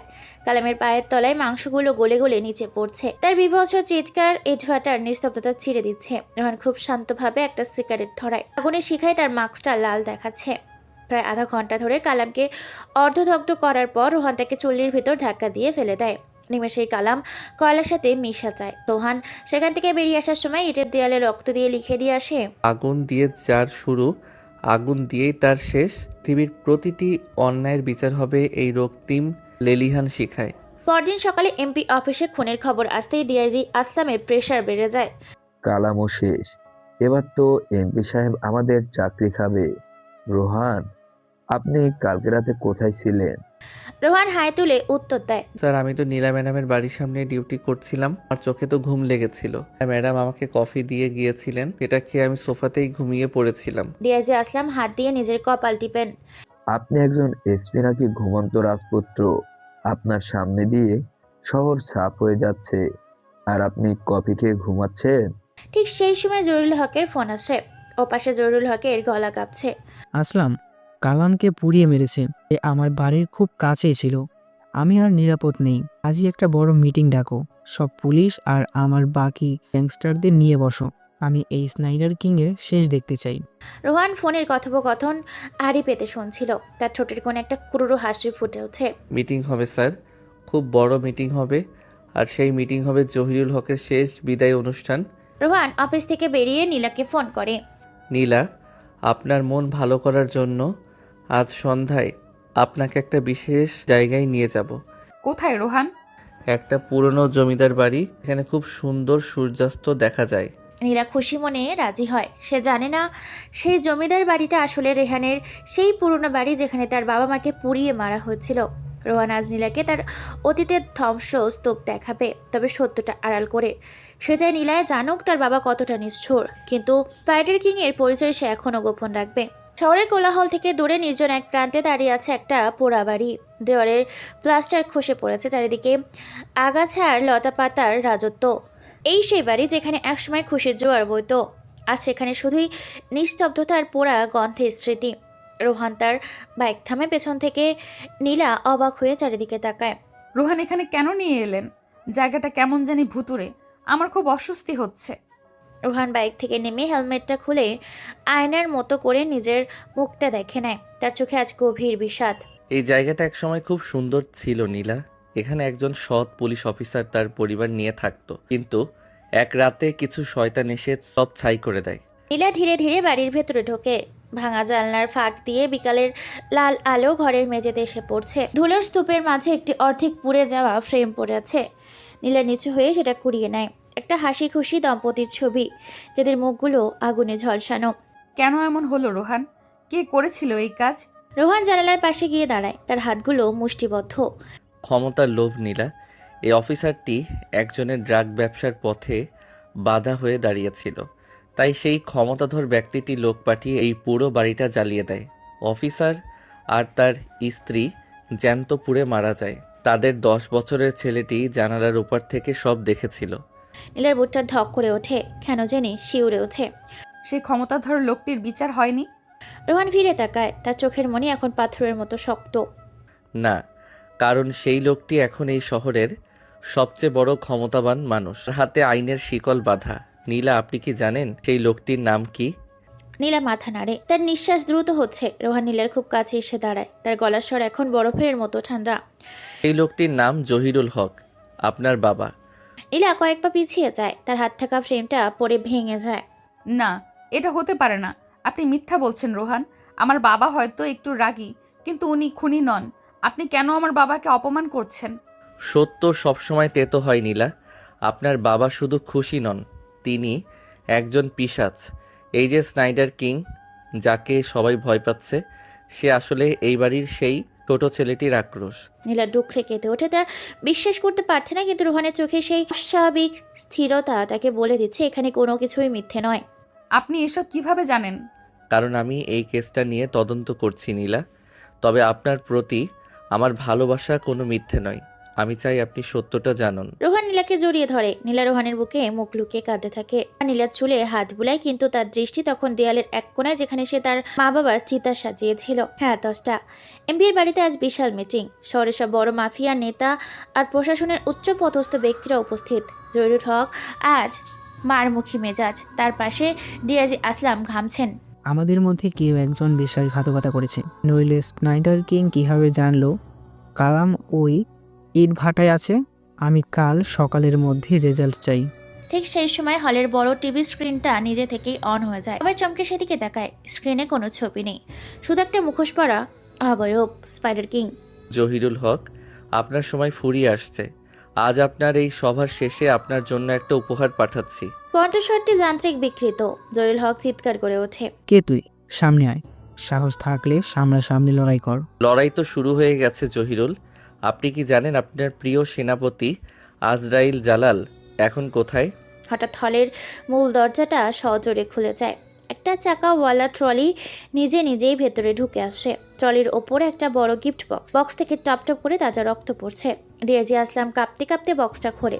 ভেতরে জালালের শরীরটা নেই, আছে শুধু তার চামড়াটা। একদম আস্ত একটা মানুষের গায়ের চামড়া ছাড়িয়ে ভেতরের খোর ভরে রাখা হয়েছে। টানালের মাথাটা ট্রলির এক কোণায় ঝুলছে। তার চোখ দুটো খোলা আর জিহ্বাটা গেঁথে দেওয়া হয়েছে একটা পেরেক দিয়ে। ওরে আল্লাহ, এ তো দানব, এ তো মানুষ হতে পারে না। পুরো হল কান্নার রোল আর বমির শব্দ শোনা যায়। জালালের বিভৎস লাশের ওপর একটা চিরকুট পড়ে আছে। যে চামড়া দিয়ে অহংকার করা হয়, সেই চামড়া একদিন শোপিস হয়ে থাকবে। জহিরুল, আপনার প্রাসাদের দেয়ালে আপনার চামড়া ঝোলানোর জন্য আমি আসছি। জহিরুল হক সোফার ওপর ধপ করে বসে পড়েন। তার হার্টবিট যাচ্ছে। তিনি বুঝতে পারছেন তার পাশে কোনো মানুষ নয়, একটা আদিম আতঙ্ক ঘুরছে। পরদিন সকালে রোহান যখন অফিসে আসে তখন তাকে দেখতে খুব ক্লান্ত লাগে। সে সরাসরি ডিআইজি আসলামের রুমে যায়। স্যার, আমি আর এই কেসে থাকতে চাই না। আমার খুব ভয় লাগছে। জালালের ওই দশা দেখার পর আমার রাতে ঘুম হচ্ছে না। আপনি যাবেন কোথায়? এমপি সাহেব আপনাকে নীলার সাথে থাকতে বলেছে। আপনি নীলার ছায়ার সঙ্গী হয়ে থাকবেন। শহর এখন রেড অ্যালার্টে। রোহান স্যালুট দিয়ে বেরিয়ে আসে। করিডোরে তার সাথে দেখা হয় এক কনস্টেবলের। আপনি কি আসলেই ভয় পান? ভয় পাওয়াটা তো মানুষের স্বভাব, তবে ভয় যখন নেশা হয়ে যায় তখন মানুষ ভগবান হয়ে যায় অথবা শয়তান। রোহান তাকে জেরায় ফিরে যায়। আর যাতে তাকে খুনের কোনো পরিকল্পনা করতে হবে না, কারণ নীলা এখন তার বাবার বিরুদ্ধে যাবে। নীলার মনে সন্দেহের বীজ বুনে দিয়েছে রোহান। এখন অপেক্ষা করছে নীলার পরবর্তী পদক্ষেপের জন্য। সে তার ডায়েরিতে লিখে, প্রতিশোধ যখন চূড়ান্ত পর্যায়ে পৌঁছায় তখন শত্রু নিজেই নিজের কবর খুঁড়তে শুরু করে। জহিরুল, তোমার নিজের রক্তই তোমাকে ধ্বংস করবে। রোহান একটা বড় গ্লাসে লাল রঙের পানিও নেয়। সে জানলার বাইরে তাকিয়ে হাসে। জহিরুল হকের প্রসাদও বাড়িতে আজ শ্মশানে নীরবতা। ড্রয়িং রুমে রাখা সেই রক্তমাখা ট্রলিটা সরিয়ে ফেলা হয়েছে ঠিকই, তো বাসাদের পরতে পরতে এখনো কাঁচা রক্তের গন্ধ লেগে আছে। জহিরুল হক গত 24 ঘন্টা এক ফোঁটাও ঘুমায়নি। তার হেঁকতে একটি নোটের রিভলভার। সামান্য শব্দ হলেই তিনি চমকে উঠছেন। তার ঘরে দরজা আটকে বসে আছে। রোহানের বলা কথাগুলো তার মাথায় হাতুড়ির মতো পিটছে। সে কিছুতেই মানতে পারছে না তার যে বাবা তাকে রাজকন্যার মতো আগলে রেখেছে, তিনি কিভাবে কাউকে জীবন্ত পুড়িয়ে মারতে পারেন। যা আলমারি থেকে একটা পুরনো অ্যালবাম বের করে। সেখানে তার বাবার রাজনীতির শুরুর দিকের অনেক ছবি আছেন। ছবির পেছনের দিকে তাকিয়ে সে অবাক হয়। অনেকগুলো মানুষের মুখের ওপর লাল ক্রস চিহ্ন দেওয়া। নীলে ধীরে ধীরে পায়ের নিচে নেমে আসে। জয়ঙ্গমে তার বাবাকে বিধ্বস্ত অবস্থায় দেখে তার মনে একবারে করুণা আর ঘৃণা জন্ম নেয়। বাবা, আমি তোমার কাছে একটা সত্যি জানতে চাই। 10 বছর আগের সেই এসপি ফয়সাল সাহেবের বাড়িতে আগুন লাগানোর নির্দেশ কি তুমি দিয়েছিলে? জহিরুল হক চমকে নীলার দিকে তাকায়। তার চোখ দুটো লাল হয়ে আছে। এসব তোকে কে বলেছে? ওই শয়তান স্নাইডার কিং তোকে চিরকুট পাঠিয়েছে? কে বলেছে সেটা বড় কথা নয় বাবা, সত্যটা বলো। আমি কি একজন খুনির মেয়ে? জহিরুল হক হঠাৎ করে হো হো করে হেসে ওঠে। সেই হাসিতে কোনো মানবতা নেই, আছে এক ক্রূর আস্পার্বণ। হ্যাঁ, আমি করিয়েছিলাম। রাজনীতিতে দয়া মায়া কোনো জায়গা নেই মা। ফরসাল আমার ড্রাগের ট্রাক আটকে দিয়েছিল। সে আমার ক্ষমতা পথে কাটা হয়েছিল, তাই তাকে আমি উপরে ফেলেছি। এই শহর আমার আঙ্গুলের ইশারায় চলে। নীলা স্তম্ভিত হয়ে দাঁড়িয়ে থাকে। তার চোখের জল শুকিয়ে পাথরে পরিণত হয়েছে। তুমি একটা দানব বাবা। তুমি আজ যেই স্নাইডার কিং এর ভয়ে কাঁপছো, সে তোমার নিজেরই পাপের ফসল। তুই আমার মেয়ে হয়ে আমাকে জ্ঞান দিচ্ছিস? যা নিজের রুমে যা, আজকের পর থেকে তুই আর ওই রুহানের সাথে দেখা করবি না। আমার মনে হচ্ছে ওই রুহানই তোকে এসব উল্টো পাল্টা শিখিয়েছে। রাত 1টা। শহরের পুরনো চার্চের পেছনে একটা নির্জন গলি। জরুল হকের গ্যাংয়ের শেষ ভরসা ডেডলি ড্যানি সেখানে তার দলবল নিয়ে ওত পেতে আছে। ড্যানি একজন রাশিয়ান হিংলি কিলার, যাকে জহিরুল হক কোটি টাকা দিয়ে বিদেশ থেকে আনিয়েছে স্পাইডার কিংকে খতম করার জন্য। ড্যানির হাতে হাইটেক থার্মাল ডিটেক্টর। সে চারপাশে অন্ধকার স্ক্যান করছে। হঠাৎ তার হেডসেট একটা অদ্ভুত শব্দ শোনা যায়, যেন কেউ খুব কাছ থেকে বাঁশি বাজাচ্ছে। কোনো উত্তর আসে না। ড্যানি তার স্ক্রিনের দিকে তাকায়। সে দেখে তার 4জন স্পাইডার পজিশন নেই, তাদের সিগন্যাল ফেড হয়ে গেছে। ড্যানি দ্রুত তার নাইফ বের করে পজিশন নেয়। হঠাৎ ওপর থেকে একটা ভারী কিছু তার সামনে পড়ে। ড্যানি টর্চ চেলে দেখে এটা তার প্রধান স্পাইডারের হাত, কবজি থেকে বিচ্ছিন্ন। তার হাতের তালুতে একটা হুক গেঁথে রাখা হয়েছে। ড্যানি, তুই তো অনেক দূর থেকে এসেছিস, তোকে কি আমি খালি হাতে ফেরত পাঠাতে পারি? অন্ধকারে দেয়াল বেয়ে নেমে আসে স্পাইডার কিং। তার হাতে আজ কোনো যান্ত্রিক অস্ত্র নেই, আছে এক জোড়া ধারালো লেসার তার লাগানো গ্লাভস। হাত নাড়ালে বাতাসের শীষ কাটার মতো শব্দ হচ্ছে। ড্যানি গুলি চালাতে শুরু করে, কিন্তু স্পাইডার কিং এর গতি অতি প্রকৃতিক। সে মুহূর্তের মধ্যে ড্যানির পেছনে আবির্ভূত হয়। তার গ্লাভসের তার ড্যানির গলায় চারপাশে পেঁচিয়ে ধরে। তোদের দেশে নাকি মানুষ মারলে টাকা পাওয়া যায়, আমার দেশে মানুষ মারলে আত্মা শান্তি পায়। রোহান তার হাতের তারে একটা হ্যাচকা টান দেয়। ড্যানির গলার চামড়া কেটে শ্বাসনালী পর্যন্ত পৌঁছে যায়। ড্যানি হাত পা ছুটতে থাকে, কিন্তু কোনো লাভ হয় না। স্পাইডার কিং এবার একটা ছোট ইনজেকশন বের করে ড্যানির ঘাড়ের পেছনে স্পাইনাল কর্ডে ঢুকিয়ে দেয়। এটা একটা বিশেষ নিউরোটক্সিন ড্যানি, এটা তোর শরীরকে অবশ করে দেবে, কিন্তু তোর মস্তিষ্ক সব অনুভব করবে। তুই মরবি, কিন্তু প্রতিটা সেকেন্ডের যন্ত্রণা মুখস্থ করে মরবি। রোহান ড্যানিকে টেনে নিয়ে যায় চার্জের পেছনে একটা ভাঙা স্তূপের কাছে। সে ড্যানির বুক চিরে তার ফুসফুস দুটো বের করে বাইরে ঝুলিয়ে দেয়, যেন সেগুলো পাখির ডানার মতো মনে হচ্ছে। বিভৎস রক্তে চার্চের পবিত্র মাটি ভিজে যাচ্ছে। ড্যানি জ্যান্ত অবস্থায় নিজের ফুসফুসকে বাইরে ধকধক করতে দেখছে। তার চোখ দিয়ে রক্ত গড়িয়ে পড়ছে। রোহান শান্তভাবে ড্যানির পকেটে থাকা ডলারগুলো বের করে তার মুখে গুঁজে দেয়। তারপর পাশে একটা সাদা কাগজে চিরকুটে রাখে। টাকা দিয়ে জীবন কেনা যায় না, কিন্তু মৃত্যু কেনা যায়। তোমার শেষ গন্তব্য কোনো স্বর্গ নয়, বরং এই পচা নর্দমা। পরদিন সকালে এমপি অফিসে ডিআইজি আসলামের অবস্থা শোচনীয়। তিনি কাঁপতে কাঁপতে রোহানের রুমে ঢুকে। রোহান, ড্যানি ওই বিদেশি শুটারকেও মেরে ফেলেছে। চার্চের পিছনে ওর লাশের যা অবস্থা আমি বলে বোঝাতে পারবো না। ওর বুক চিরে ফুসফুস বের করে রেখেছে। রোহান ফাইল থেকে মাথা তুলে খুব উদাসীন ভঙ্গিতে বলে, স্যার, আমি তো আগেই বলেছিলাম এই লোকটা মানুষ না। আমার মনে হয় আমাদের এখন সারেন্ডার করা উচিত। আপনি কি পাগল? সাহেব এখন নিজের বাড়িতে কয়েকশো লোক পাহারা দিচ্ছে। তিনি আপনাকে আর নীলামাকে ডেকে পাঠিয়েছেন। তিনি খুব বড় একটা ঘোষণা দিবেন আজ রাতেই। রোহান মৃদু হাসে। সে জানে জহিরুল হক এখন দেয়ালে পিঠ থেকে যাওয়া বাঘের মতো আচরণ করবেন। তিনি হয়তো শহর জ্বালিয়ে দেওয়ারও হুমকি দিবেন। বিকেলে রোহান এমপির বাড়িতে পৌঁছায়। নীলা তাকে দেখে চোখের ইশারায় ছাদে যেতে বলে। রোহান ছাদে গেলে নীলা তাকে জড়িয়ে ধরে কাঁদতে শুরু করে। বাবা সব স্বীকার করেছে, সে সত্যি একজন খুনি। আমি আর এই বাড়িতে থাকতে চাই না, আমাকে নিয়ে যাও এখান থেকে। রোহান নীলার মাথায় হাত রাখে। চোখ এখন চূড়ান্ত শিকারের নেশা। আর মাত্র কয়েক ঘন্টা নীলা, আজ রাতেই সব পাপের অবসান হবে। তোমার বাবাকে তার কাজের জন্য চরম মূল্য দিতে হবে। তুমি কি তাকে পুলিশে দেবে? রোহান নীলা চোখের দিকে তাকিয়ে একটা মুহূর্তের জন্য স্তব্ধ হতে থাকে। তারপর বলে, পুলিশ তাকে বিচার দিতে পারবে না নীলা, তাকে বিচার দেবে স্নাইডার কিং। নীলা চমকে ওঠে। সে রোহানের চোখের দিকে তাকিয়ে থাকে। প্রথমবার তার মনে হয় রোহানের চোখের ভেতর সেই একই হিংস্রতা আছে যা সে ওই রাতে মুখোশধারীর চোখে দেখেছিল। সে কিছু বলার আগে রোহান সেখান থেকে নেমে যায়। নিচে জহিরুল হক তার সকল অনুগত অফিসারদের সাথে কথা বলছেন। তিনি পরিকল্পনা করছেন আজ রাতে পুরো এলাকা কারফিউ দিয়ে স্পাইডার কিংকে খুঁজে বের করবেন। তিনি জানেন না মৃত্যু এখন তার নিজের ছায়ার মতো তার পাশেই দাঁড়িয়ে আছে। শহরের আকাশে আজ আমাবস্যার মেঘ কালো। এমপি জহিরুল হকের বিলাসবহুল প্রাসাদটি এখন দুর্বেক্ষ দুর্গ।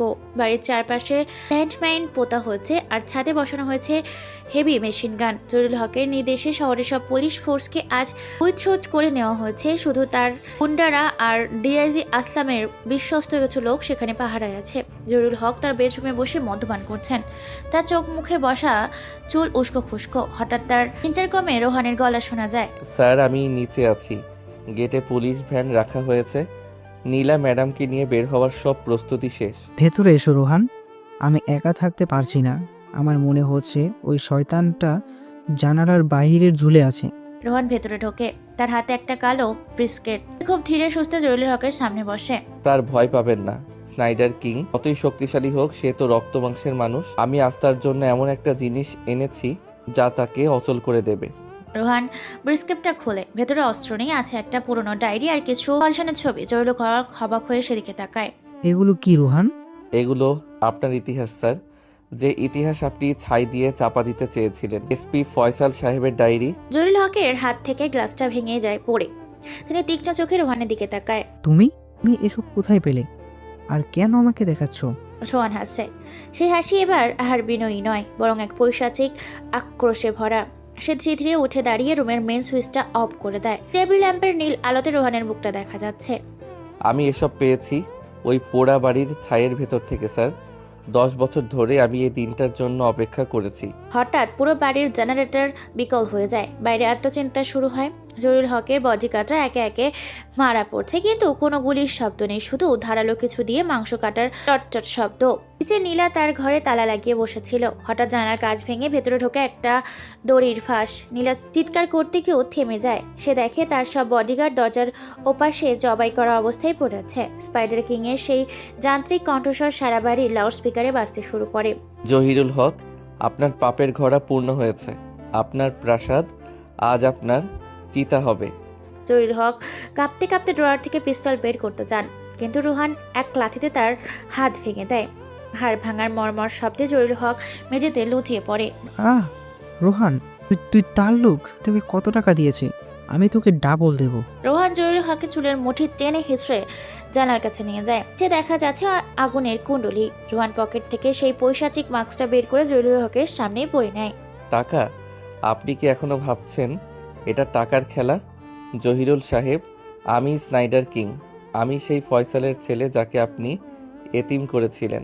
জহিরুল হকের চোখ কপালে উঠে যায়। তার সামনে দাঁড়িয়ে থাকা এই সাধারণ ছেলেটি সেই রক্তপিশাসু মাফিয়া। তিনি ভয়ে চিৎকার করতে চান, কিন্তু রোহান তার পকেট থেকে একটা সার্জিক্যাল স্প্যাল বের করে জহিরুলের ঠোঁট দুটো একত্রে গেঁথে দেয়। চিৎকার করবেন না, আমি চাই আপনি আপনার নিজের রক্ত গিলুন। রোহান জহিরুল হককে টেনে হিঁচড়ে নিয়ে যায় বাড়ির গোপন টর্চার সেলে, যা জহিরুল নিজেই বানিয়েছিলেন। সেখানে লোহার বড় বড় হুক ঝোলানো। রোহান জহিরুলকে একটা হুকে পিঠের চামড়া দিয়ে গেঁথে ঝুলিয়ে দেয়। রোহান একটা বড় বালতি ভর্তি নুন আর লঙ্কার গুঁড়ো নিয়ে আসে। সে জহিরুলের শরীরের বিভিন্ন জায়গায় ছোট ছোট পোষ দেয় এবং সেখানে লঙ্কার গুঁড়ো ঘষে দেয়। জহিরুলের চোখ দিয়ে জল আর মুখ দিয়ে গোঙানির শব্দ বেরোচ্ছে। আপনার মনে আছে স্যার, আপনি আমার মাকে এই ঘরে পেট্রোল ঢেলে পুড়িয়েছিলেন? মা যখন আপনার পায়ে ধরে কাঁদছিল, আপনি তখন বিড়ি ফুঁকছিলেন। আজ আমি বিড়ি খাবো না, আজ আমি আপনার শরীর থেকে তেল বের করব। রোহান একটা ব্লো টর্চ আগুনের মেশিন জ্বালায়। সে আগুনের নীল শিখাটা জহিরুল হকের পায়ের তলার কাছে নিয়ে যান। ধীরে ধীরে মাংস পুড়তে শুরু করে। মাংসের চর্বি গলে নিচে টপপক করে পড়ছে।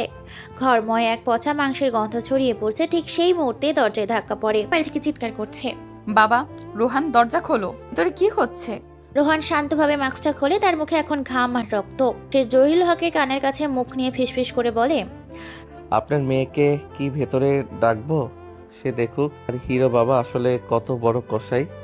না, আমি চাই সে আপনাকে এভাবেই মনে রাখুক। রোহান জহিরুল হকের পেটের নাড়িভুড়িগুলো একটা একটা করে চিমটি দিয়ে টেনে বের করতে শুরু করে।